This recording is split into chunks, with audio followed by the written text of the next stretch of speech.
Hello everyone, today I'm going to talk about Laravel HTTP response. In last two videos, I have covered most of the aspects of HTTP request. Now let's look into the project I have been using for many sessions. So this is the API I have used, so message transfer. Okay, it returns an array. So if we see the API call, so this is a response. If we look into the header, so it's application JSON content type. So it's a JSON response. What if we return a simple string, for example? What will it look like? We can see in the request, it's a JSON blob with users, two users, name and age for each. What if we return the name of the first user in the array? We can use what we learned in previous video. We can return request input users, first user name. Now let's make the API call. Again, you can see the content type is changed to text HTML. So this is the HTML response with body Alex, so the first one. The Laravel framework, the application will recognize the content type of the response and set a content type in the response header correspondingly. So this is what we can normally respond in an API. What if we want to set the response status code? Normally, with such positive response, it's 200 OK. We can use the response helper function with the content, say here name, we still use request input users, the first user name, and say for 04 it means not found, something not found. This is status code. Let's make the API call so you can see the status 404 not found. This is response content, the body.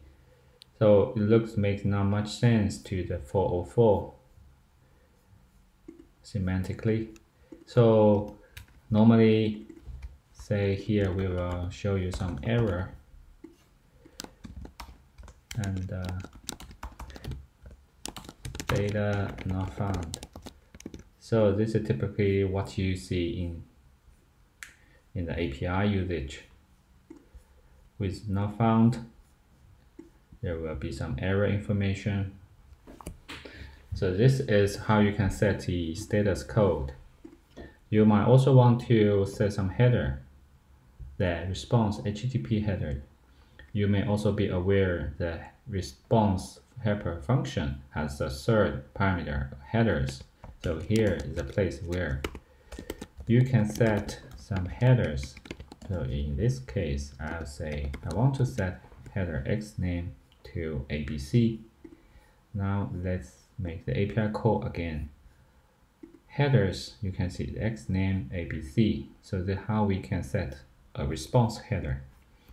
Alternatively, you can also use header function on the response object returned by the response helper function. Header x name, this time xyz. API call again. You can say, okay, x name change to xyz. What if we want to set multiple headers in one API or function call? We can use with headers. In this case, in this way, we can say multiple headers. Say x age 100. API call again. Now you can see x age set to 100. A little bit notice here. So cache control, this is general header, and the x name is custom header. So this is what we customized. Okay, so this is a header.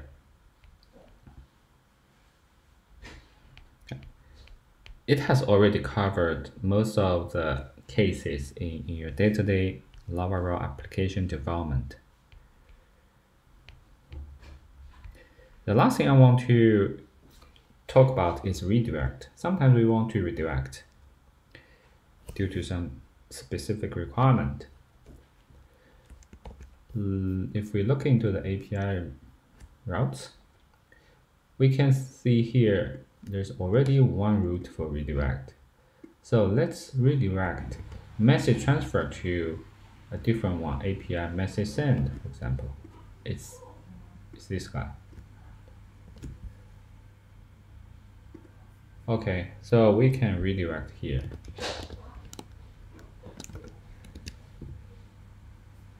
Now let's make the API call.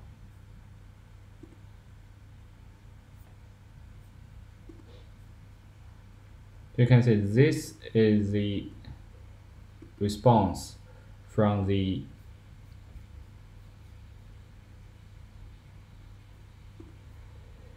message send. So this is the API message send. So this is how we can redirect to a route. You can also redirect to a named route. What is a named route? You need to give a name to the route. Say here, name, send message.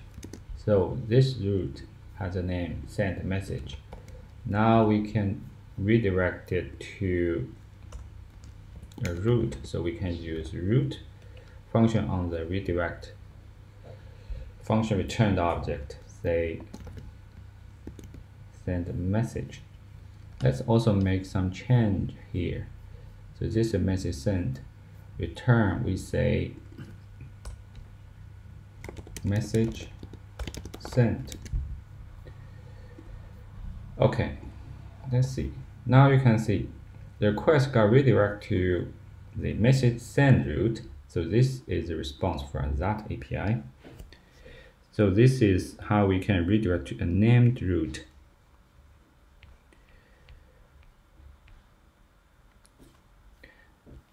You can also redirect to a controller, a function of a controller,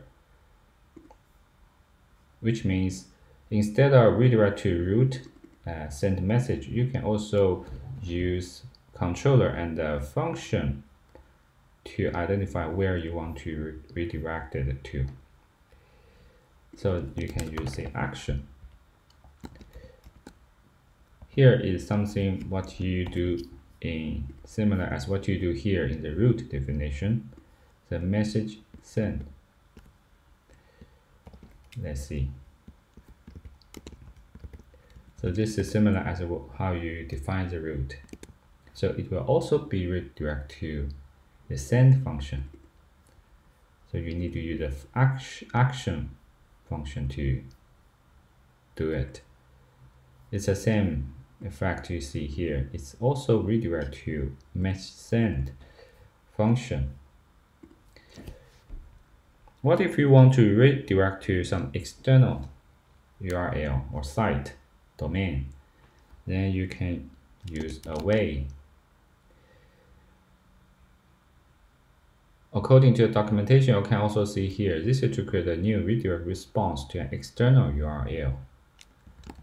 So here we can redirect it to say HTTPS. Say we want to redirect to google.com. Let's see what we can get. It takes some time and responded, so not too much to look into. If we just see the title in the response, it's HTML response Google. So this is the Google website, the HTML markup. So this is how we can redirect to some external domain or host. Okay, that's pretty much it.